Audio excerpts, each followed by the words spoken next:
Palawan at Eastern Visayas at grabe po yung mga pagulan naman pagsapit ng hapon at gabi sa Northern Mindanao at Caraga Region, kaya mag-ingat pa rin dahil posible pa yung mga pagbaha at pagguho ng lupa.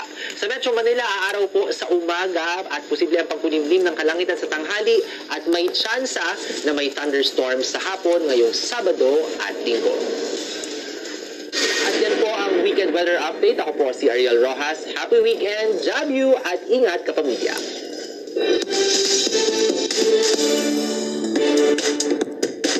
Ang latest sa showbiz sa ating Star Patrol Express. Sinulit ng BINI members ang kanilang rest day sa London bago ang kanilang BINIverse concert sa Linggo. May kanya-kanyang lakad ang girls sa London.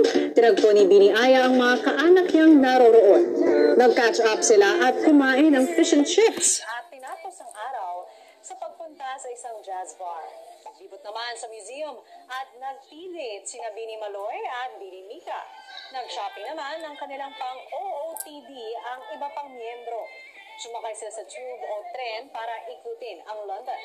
Excited na ang Nation's Girl Group na makasalamuha ang UK Blues sa next stop ng kanilang concert. At speaking of BINI pa rin, pasok naman bilang finalist ang Chapter 1 ng BINI docu-series sa 2025 New York Festival's TV and Film Awards. Napili ang Born to Win episode bilang isa sa finalist sa Best Documentary sa ilalim ng Biography and Profiles category. Sinundan dito ang naging paghahanda ng 8 miyembro para sa kanilang 3-night debut concert.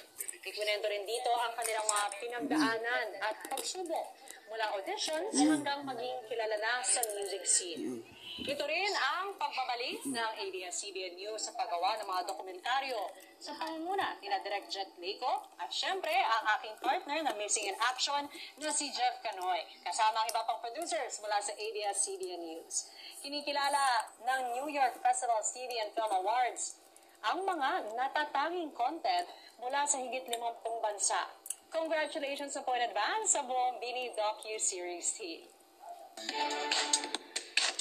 Ipinakilala na ang mga host para sa susunod na Kapamilya Singing Contest na Idol Kids Philippines. Balik sa hosting job si Robby Domingo, nakasalukuyang host din ng Pilipinas Got Talent at Pinoy Big Brother Celebrity Collab Edition. Makakasama naman niya sa paghanap sa future kiddie idol ng bansa, ang Momshi host at 90s Pinoy pop culture icon na si Jolina Magdangal. Ibinahagi ni Jolina sa kanyang Instagram ang teaser ng show kung saan malugod siyang nagpasalamat. Mapapanood na ang Idol Kids Philippines sa Hunyo.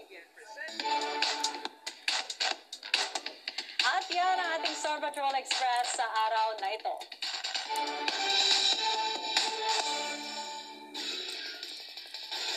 Lots of things to look forward to. Yes. Idol Kids Philippines.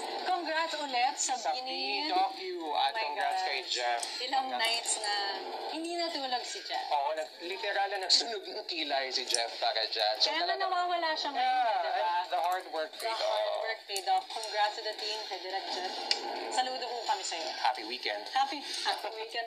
At alam ko hindi Hindi for pa. you. Oo. Pero sa akin, okay na. 5 hours na lang, lights out na, sleeping time. At yan ang mga nagbabagang balita. Huwag pong kalimutang mag-LSSC. Like, share, subscribe, and comment sa YouTube at TikTok. Sa ngalan ng aming kasamang si Jeff Canoy, ako po si Rafael Bosano. Mga kapamilya, bukod sa YouTube at TikTok, napapanood na rin live ang TV Patrol Express sa ABS-CBN News Channel, Kapamilya Channel, A to Z, GPTV, at All TV. Ako po si Denise Densay. Maraming salamat at happy weekend, kapamilya.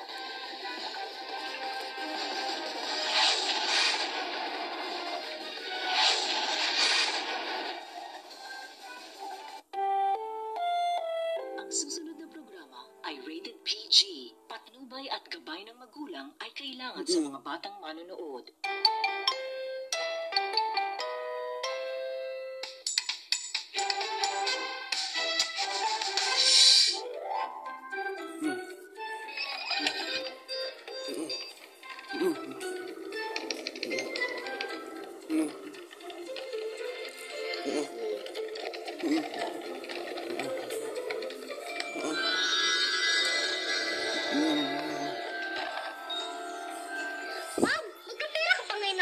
Ha? Hala, paano mo nalaman? Nabasa ko lang kasi ang palad nyo. Hindi lang ako, bank teller, fortune teller din ako. Ang